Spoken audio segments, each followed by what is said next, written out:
Et la dame, dès qu'elle nous a vus, elle a bugué.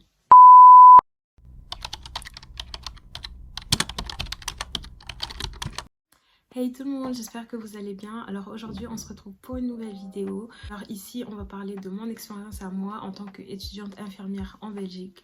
Donc ici ce sera plus des conseils, ce qu'il faut et ce qu'il faut pas faire. Si vous entendez du bruit, c'est qu'il y a mon neveu avec moi et qu'on va faire la vidéo avec lui. Donc voilà, j'ai préparé une petite liste pour ne pas oublier des choses. En tout cas, si j'oublie des choses, je répondrai dans une prochaine vidéo. Je suis arrivée en Belgique une semaine après la rentrée, donc en septembre 2019. Donc, premier conseil, moi je conseillerais toujours pour toutes celles qui veulent se lancer, bien se renseigner par rapport à l'école, de bien se renseigner par rapport à son emplacement, à tout ce qu'il y a autour et tout. C'est très important. Donc moi c'est ce que je n'ai pas fait du tout, je ne savais pas du tout à quoi ressemblait. Donc premier problème que j'ai rencontré, c'est par rapport au logement. C'était très difficile de trouver un logement. En fait, le problème c'est que il faut déjà avoir un garant. Après, pour la caution des logements en Belgique, c'est 2 fois le loyer. Donc, il faut payer 2 fois le loyer comme caution. Donc, ça veut dire que si vous avez un loyer de, par exemple, 300 €, vous payez 600 € de caution plus 300 € pour le premier mois de loyer. Et aussi, il y a des propriétaires qui souhaitent rencontrer le garant. Il y a des propriétaires même qui préfèrent que ce soit le garant qui verse l'argent du logement tous les mois quoi. Donc voilà, c'est assez spécial. En tout cas moi j'ai énormément galéré. Pour vous dire, j'ai trouvé mon logement que en décembre 2019. Au départ, moi, vu que j'étais avec une copine à moi, on voulait chercher un logement ensemble, en fait, faire une colocation à deux. Mais ça, c'était encore plus impossible, quoi. On n'a pas les mêmes parents, du coup, si on paye les loyers, ça sera les 2 parents différents, 2 garants différents. Donc, c'était énormément compliqué. Juste une petite anecdote, lorsque je cherchais encore un logement.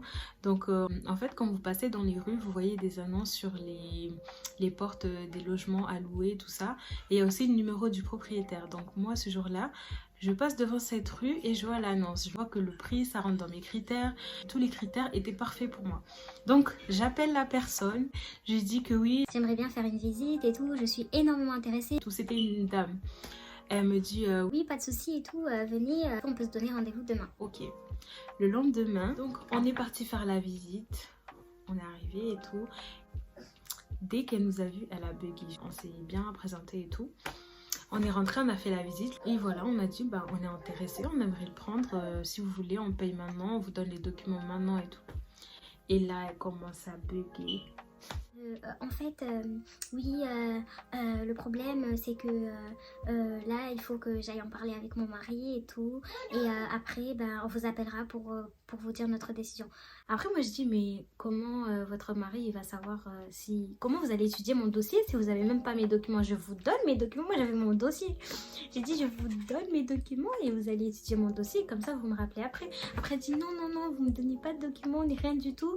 On vous rappellera pour vous dire notre décision et tout.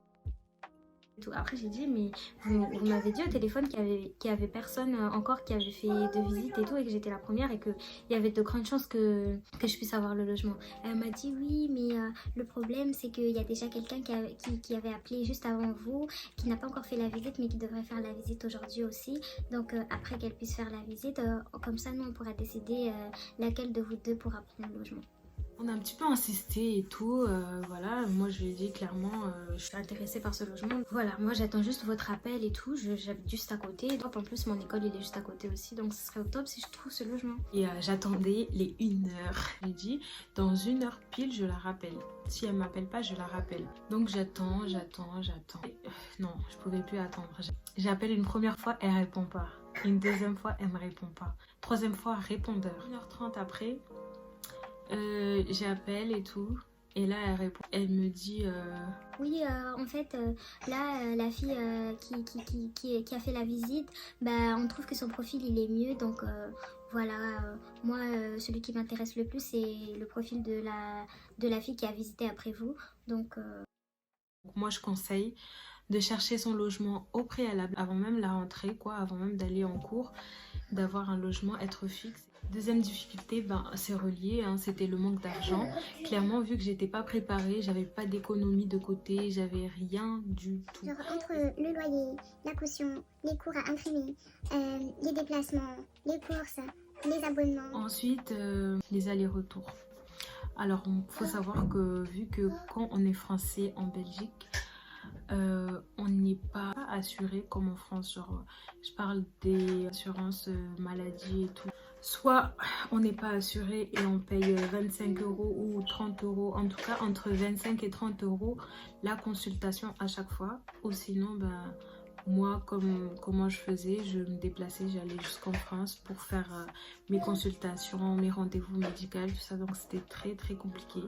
Pour toutes celles qui souhaiteraient se lancer en Belgique et qui savent déjà qu'ils ont des problèmes de santé et tout, faut bien vous préparer. Quatrième point, c'était la déprime. C'était vraiment compliqué, en tout cas, pour faire un résumé. Premier conseil, avoir de l'argent de côté, avoir un garant, chercher un logement avant de s'installer en Belgique. Franchement, le meilleur, c'est d'avoir une voiture. J'espère vraiment que cette vidéo vous aura plu.